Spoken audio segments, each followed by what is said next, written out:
बोलो भारत माता की, कांग्रेस पार्टी की,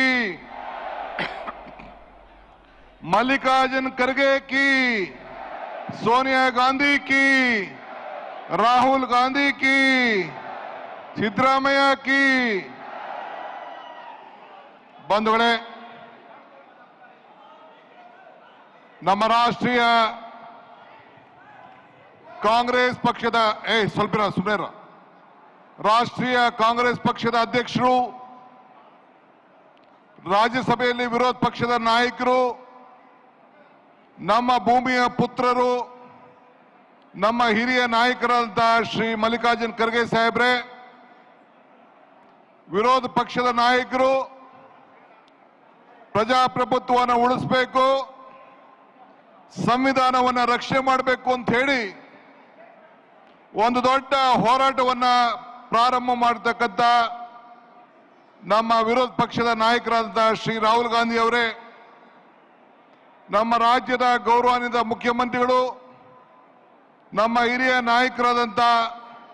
ಸಿದ್ದರಾಮಯ್ಯ ಸಾಹೇಬ್ರೆ, ನಮ್ಮ ಎಐಸಿಸಿಯ ಜನರಲ್ ಸೆಕ್ರೆಟರಿ, ನಮ್ಮ ಇನ್ಚಾರ್ಜ್ ಆಗಿ ಇಡೀ ರಾಜ್ಯದ ಮೂಲೆ ಮೂಲೆಯನ್ನ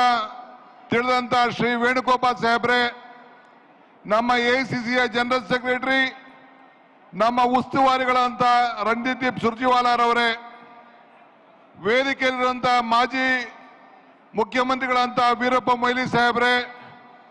ನಮ್ಮ ವರ್ಕಿಂಗ್ ಕಮಿಟಿಯ ಎಲ್ಲ ಗೌರವಾನ್ವಿತ ಸದಸ್ಯರುಗಳೇ, ನಮ್ಮ ಸಂಪುಟದ ಎಲ್ಲ ಸಹೋದ್ಯೋಗಿ ಮಿತ್ರರೇ, ಮಾಜಿ ಕಾಂಗ್ರೆಸ್ ಪಕ್ಷದ ಅಧ್ಯಕ್ಷರಾದಂತ ನಮ್ಮ ಪರಮೇಶ್ವರ್ ಅವರೇ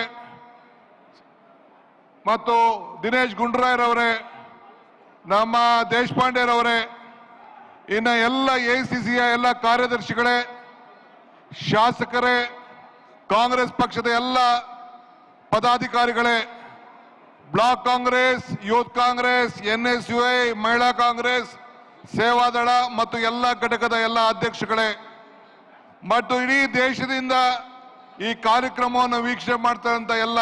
ಮತ ಬಾಂಧವರೇ, ಬಂಧು ಮಿತ್ರರೇ, ಇದೊಂದು ಐತಿಹಾಸಿಕವಾದಂತಹ ಹೋರಾಟ. ರಾಹುಲ್ ಗಾಂಧಿ ಅವರು ಈ ದೇಶದ ಸಂವಿಧಾನವನ್ನು ರಕ್ಷಣೆ ಮಾಡಲಿಕ್ಕೆ, ನಮ್ಮ ಮತ ನಮ್ಮ ಹಕ್ಕು, ನಮ್ಮ ಸಂವಿಧಾನ ಅದರ ರಕ್ಷಣೆ, ಇದನ್ನೆಲ್ಲ ಗಮನದಲ್ಲಿ ಇಟ್ಕೊಂಡು ಅವರು ಸಂವಿಧಾನದ ಹೆಸರಿನಲ್ಲಿ ಪ್ರಮಾಣ ವಚನವನ್ನ ಪ್ರಾರಂಭವನ್ನು ಮಾಡಿ